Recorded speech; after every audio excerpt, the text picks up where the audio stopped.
नमस्कार, आप देख रहे हैं न्यूज 18 बिहार झारखंड का डिजिटल प्लेटफॉर्म। मैं हूं शुभे मिश्रा आपके साथ। इजरायली सेना पिछले 2 दिनों में गाजा पर कहर बनकर टूट पड़ी है।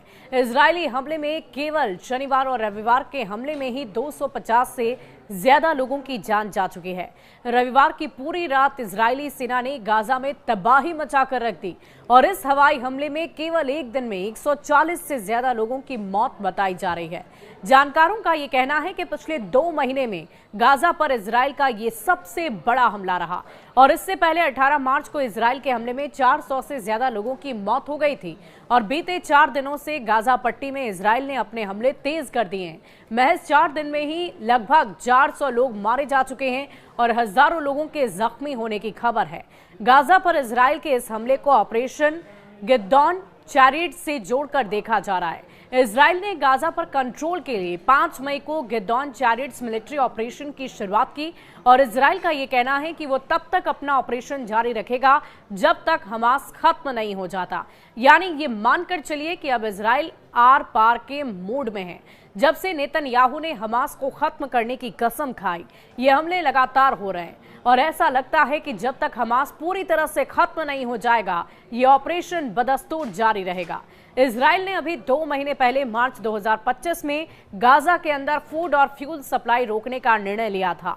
इजरायली सरकार ने यह दावा किया था कि इससे हमास कमजोर होगा और गाजा में बीते 19 महीनों से जारी जंग के बीच 5 लाख लोगों के ऊपर भूखमरी का संकट पैदा हो गया है।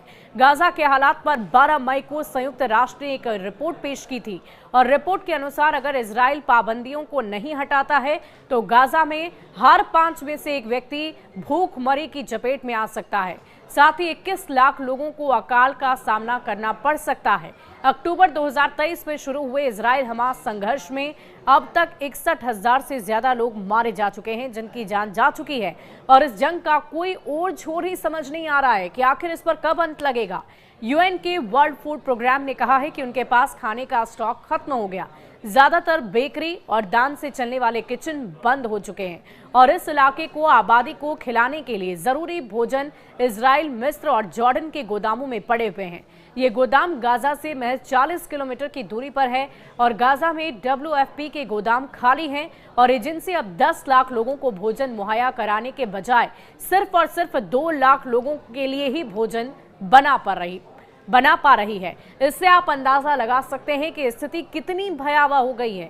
यूएन और यूरोपीय देशों में इजराइल ने गाजा पट्टी में भूखमरी और अकाल की स्थितियों से निपटने के लिए गाजा को खाना पहुंचाने पर लगी रोक को जल्द खत्म करने की मांग की, लेकिन इजराइल के रुख में कोई बदलाव नहीं दिख रहा है।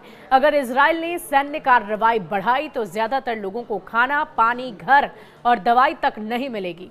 इधर इराक की राजधानी बगदाद में शनिवार को अरब लीग शिखर सम्मेलन की शुरुआत की गई और इस सम्मेलन में शामिल हुए स्पेन के प्रधानमंत्री पेड्रो सांचेज ने गाजा में नरसंहार को रोकने के लिए दबाव बढ़ाने की अपील की है। वहीं यूएन प्रमुख एंटोनियो गुटेरेस ने कहा है कि अब एक अस्थायी युद्ध विराम की जरूरत है। हम गाजा की आबादी के बार जबरन विस्थापन को अस्वीकार करते हैं। यानी कि इजराइल पर अब गाजा के खिलाफ हो रहे हमले और युद्ध को रोकने की अपील की जा रही है, लेकिन अभी तक इजराइल के रुख में कोई परिवर्तन या नरमी नहीं दिखाई दी है। पिछले 2 दिन में जिस तरह से इजराइल ने गाजा के ऊपर कहर बरपाया, उसे देखकर मानो ऐसा लगता है कि अभी युद्ध विराम जैसी कोई भी स्थिति नजर नहीं आ रही, ऐसी कोई भी संभावना नहीं है। जबकि मिस्र के राष्ट्रपति अब्देल फतह अल सीसी ने अमेरिकी राष्ट्रपति डोनाल्ड ट्रंप से गाजा में युद्ध विराम के लिए सभी जरूरी कदम उठाने की अपील की है और इराक के प्रधानमंत्री मोहम्मद शिया अल सुदानी ने शिखर सम्मेलन में ये कहा है कि उनका देश गाजा के रीडेवलपमेंट के लिए अरब फेड बनाने का समर्थन करता है और इसके लिए $20 मिलियन की मदद लेने के लिए भी तैयार हो चुका है। और कई देशों की कोशिश के बावजूद मिडिल ईस्ट में युद्ध रोकने वाला नजर नहीं आ रहा है। अब देखने वाली बात होगी कि इस तरीके से जो युद्ध विराम की चर्चा न सिर्फ पूरे विश्व स्तर पर हो रही है बल्कि यूएन में भी की जा रही है। यहाँ तक कि ये भी कहा जा रहा है कि खाने पीने की सामग्रियों की भी कमी होती हुई नजर आ रही है। तो ऐसे में इस युद्ध पर विराम कब तक लगेगा, इसके लिए सबकी नजर टिकी हुई है। शुक्रिया।